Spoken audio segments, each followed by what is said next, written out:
Elizabeth da Baviera, nascida como Isabel Amália Eugênia, na véspera de Natal de 1837 em Munique, era filha do Duque Maximiliano José da Baviera e de sua esposa Maria Luísa Guilhermina. A jovem princesa cresceu ao lado dos seus 7 irmãos no modesto castelo de Possenhofen, na Alemanha. Este seria o seu refúgio predileto por toda a vida.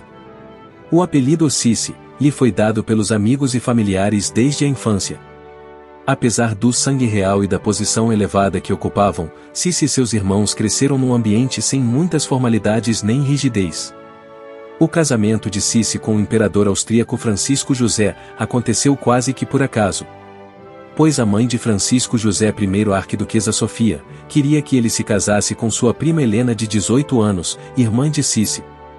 Mas durante a apresentação formal de Helena, Francisco José se encantou imediatamente por Cici, que na época tinha 15 anos. O jovem imperador desafiou a sua mãe Sofia, dizendo que não proporia casamento a Helena, e que se não pudesse ter Cici, não iria se casar com nenhuma outra. O casamento foi realizado 8 meses depois, em 24 de abril de 1854, na Igreja dos Capuchinhos em Viena. Os cronistas da época relataram que a cerimônia foi de um luxo insuperável. Cici não demorou a perceber que a vida na corte de Viena não seria um mar de rosas. Pois ela não tinha um bom relacionamento com sua sogra a arquiduquesa Sofia, uma mulher dominadora e possessiva, que definitivamente não era a sogra que ela havia pedido a Deus. Cici também não conseguia se relacionar com a nobreza austríaca, que via com desdém a sua informalidade e a esnobava. A verdade é que ela nunca se adaptou à rígida etiqueta da corte dos Habsburgo.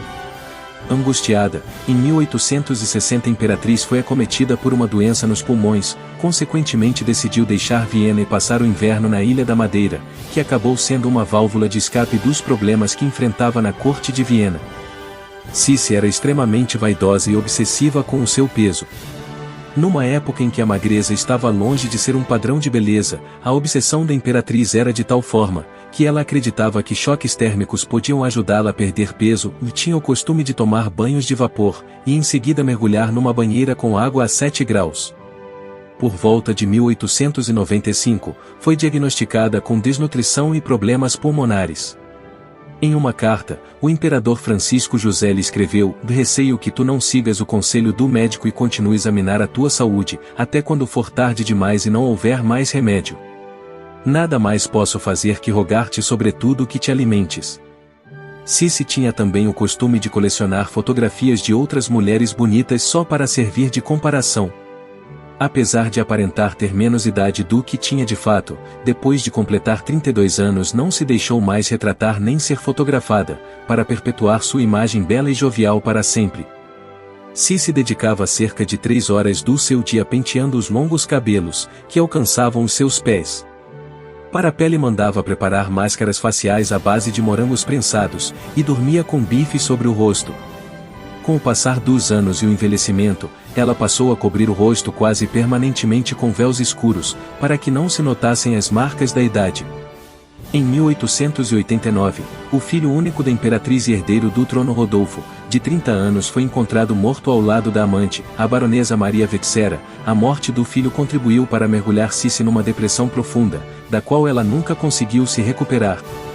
E no dia 10 de setembro de 1898, a imperatriz foi assassinada por um anarquista italiano, Luigi Lucheni, em Genebra. Ela tinha 60 anos de idade. Seu corpo está sepultado na cripta real dos Habsburgos, na Igreja dos Capuchinhos em Viena. O assassinato de Cici teve um impacto duradouro na história europeia. Sua vida e morte continuam a ser objeto de fascínio e admiração. É lembrada por sua beleza, inteligência e compaixão, e por suas contribuições para a cultura e a literatura.